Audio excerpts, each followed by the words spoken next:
This thing's jammed.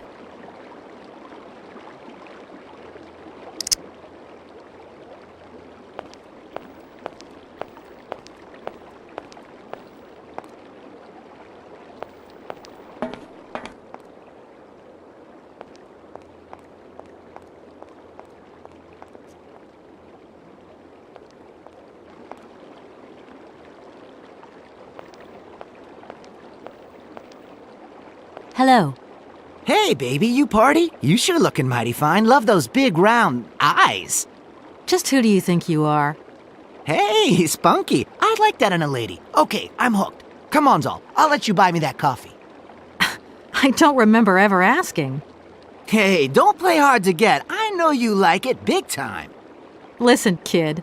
Go back home and play with your toy cars and forget you ever saw me.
Excuse me.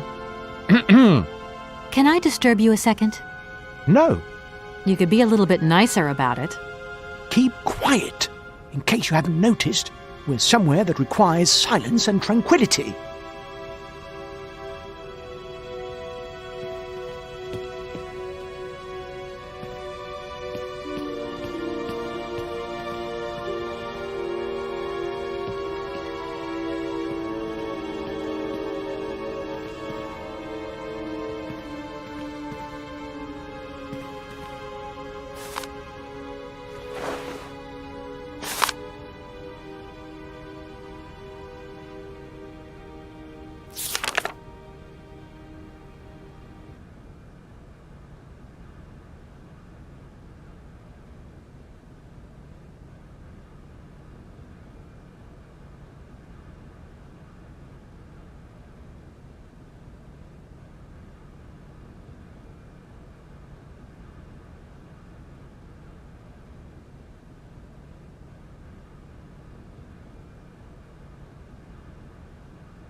Excuse me. Sir, please, just a moment. Yes, what is it? I'm not deaf, you know. I am sorry to disturb you in your work, sir, but...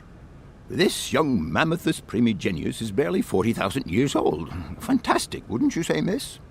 Yes. Probably. What do you mean, probably? I don't know. You don't know? Oh, you don't know, I see. What can I do for you, my dear child? To tell you the truth, I don't know very much about mammoths, and I'm not here as a student. In fact, I'm a lawyer. It's all right. Nobody's perfect. All the same, the study of the Pleistocene period is fascinating. I'm sure it is, but I'm sorry to say my current mission is totally monopolizing my time. Another time, maybe. Ah, that's what they all say. But anyway, let me present myself. I'm Cornelius Ponce, Emeritus Professor and Lecturer at the University of Bergstadt. I'm proud to say that I'm head of the Department of Paleozoology at our university. Kate Walker. Pleased to meet you. It wasn't really my intention to stop off here, but I'll confess, this university is really very impressive. Ah, indeed. There's such a tradition of learning here, and so much knowledge, a real depth of culture, intelligence, and gray matter. I myself did my studies here and never left. Actually, I'm here because I've been summoned by the rectors of the university. Oh, I see. You must have made a mistake on your enrollment form. Oh, no. I haven't come here to study. I have an important matter of inheritance to attend to. I have to find the heir. And you hope you will find him here? I'm not altogether sure. But you see, my train broke down coming into Bergstadt station. In that case, my dear, you must come to one of my lectures. Here's a question for you. Do you know what the Proboscidean order is? The Probowhatian? Ah, you see? There are gaps in your knowledge that need refreshing. I feel I've lost my way a little here. I could really do with your help. Oh, my dear child, you've chosen your moment. I absolutely must finish off my lecture for this afternoon. It's a lecture about mammoths? Oh, yes and no. More specifically, it is about their migration. Do excuse me, I need to concentrate. To tell you the truth, I'm looking for Mr. Hans Vorarlberg. He's the sole heir of a very unusual factory. My company is in charge of negotiations for the takeover of this factory. At last word, he was living in Syberia. So, as soon as my train is ready, I'll be continuing my journey eastwards. Syberia. Ah, Syberia. But what was it you said again? Said what? You mentioned a name. The person you are looking for. Vorarlberg. Hans Vorarlberg. Do you know him? Hans Vorarlberg. How could I forget him? Such an extraordinary fellow. So inventive. We shared a passion for mammoths, you know, and we bonded over this passion. Without it, I confess, I would have had little to do with an odd, ageless retard like Hans. At the time, we were both students. Well, sort of. Put it this way. Hans had special permission to attend paleontology lectures. You see, he didn't really have the necessary qualifications. In exchange, Hans did a few odd jobs around the university. Your Hans Vorarlberg sounds uncannily like the one I'm looking for. I'm not sure, my dear. Hans was above all questions of money and business. Just to imagine him running a factory, perish the thought. Can you tell me a little bit more about him? He was always a mystery to me. He never said very much, and never quite seemed to grasp what you said to him. He expressed himself instead through his incredible mechanical contraptions. His inventions, I admit, have been much appreciated by the university. The few times we really did talk, it was about his strange interest for mammoths and a doll. Some sort of doll that obsessed him.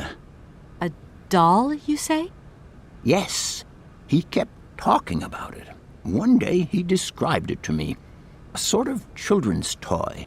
A miniature mammoth mounted by a maut. It appears he found it in a cave not far from his home. The event all sounds very dramatic. His account was slightly confused, but it awoke a great interest in me. What do you mean? To my knowledge, there is only one tribe who made figurines featuring a mouth, and that tribe is the Yukols. They live in the farthest reaches of Syberia, and for them, the dolls constituted a sacred object, illustrating one of their central legends. How such a doll made the journey from the frozen Siberian north to a cave in the French Alps is a mystery to me. Even today, it is beyond my comprehension. Have you considered that Hans Vorarlberg was maybe making it up? You said yourself he didn't seem to have all his mental facilities intact. No, that's impossible. Hans couldn't invent a story like that. The doll is a sacred part of the Syberia legend. He described it to me in exact detail. Syberia itself is a chimera that paleontologists of the world are very fond of pursuing. Arriving in Bergstadt is an amazing experience. I've never seen such a station. You came by train? Yes, in a kind of clockwork train with a spring mechanism that winds down regularly. You mean you drive a train? Young ladies of today never cease to amaze me. Oh, no, I'm not the engineer. The train's engineer is actually an automaton. I am sorry, all this probably sounds very strange. A clockwork train, driven by an automaton. I once knew a man long ago who could have invented such a train. It was he who designed the bandstand in the main square. To think that he was even capable of creating such a gadget. He was astounding, a true genius. But oddly, at the same time, he was also almost a child. It was as if his mental and physical evolution had definitively halted at the age of 10. Can you believe that? Yes. I think I can believe that. At least I'm beginning to. My train stopped in a peculiar aviary. It's very odd. A lot of bird species seem to seek harbor there. Ornithology is far from being my favorite subject, but I must concede that the station is the pride of the university. It was initially intended for teaching purposes, but then birds started arriving from all around the world. It seems that there are still rare species breeding there and flourishing. Are there? Can you give me an example? I have been told about a kind of bird with peculiar habits. Let's see now, the Amazon cuckoo. That's right. But, I'm so foolish. I can't remember what was so special about it. Just that its behavior is very peculiar. The Amazon? Where's the Amazon? What is the Amazon? I'm sorry, my dear, but one cannot learn everything in a lifetime. Specialization is the key to real knowledge. Why don't you pay a visit to our library? Thank you very much. If I were to say Forest Sauvignon to you, what would you say? Oh, let's see. Sauvignon. Sauvignon? I would say it's some kind of tropical shrub, don't you think? We are talking about the same plant, then. It is a very rare shrub with small, juicy fruits. I found a book about the Amazon, and it says that there are even Sauvignon plants growing right here in Bergstadt. You wouldn't know where, would you? Amazon Sauvignon plants here? No. No, I don't think there are any. Highly implausible. But you should ask the station master. He is keeper of the greenhouse at our university, so he could tell you more than me. Oh, thanks very much. Professor, how do I say this? You see, I didn't think I'd need a lot of money when I set out. And it turns out I need money after all. It's a delicate matter, I know, but I was wondering if you could help me out. My dear, it would be a pleasure. But you see, I barely have enough myself to cover my meager expenditure on what I'm paid by the university. Sorry, I didn't mean to offend or... However, if we look at the example of Hans, it is true that our university always rewards people who perform some service for it. This is our dear rector's jurisdiction, however.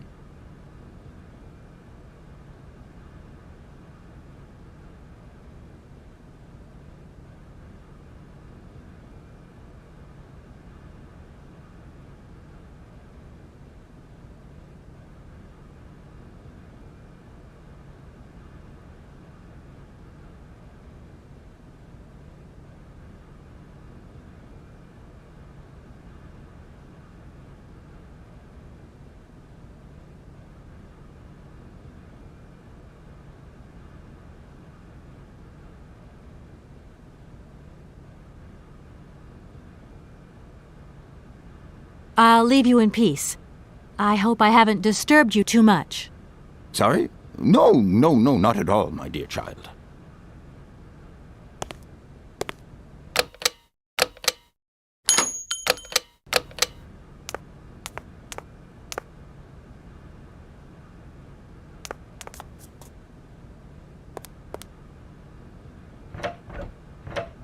No point. It's locked.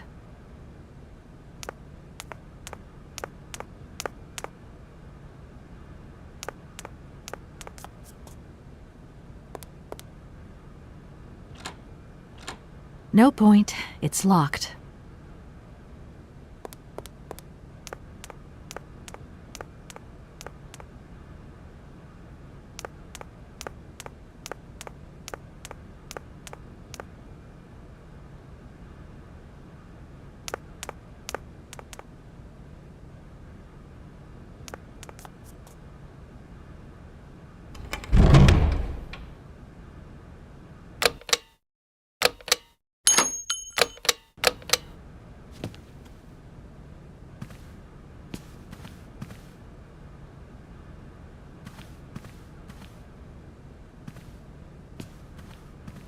Good day to you, gentlemen. Tell me, young lady, to what do we owe this pleasure? Please do be brief. We do not have very much time on our hands. As rectors of this university, we have serious matters to attend to, and our time is precious. I have heard you wish to meet the owner of the train that is currently in your station. May I know the reason for your summons?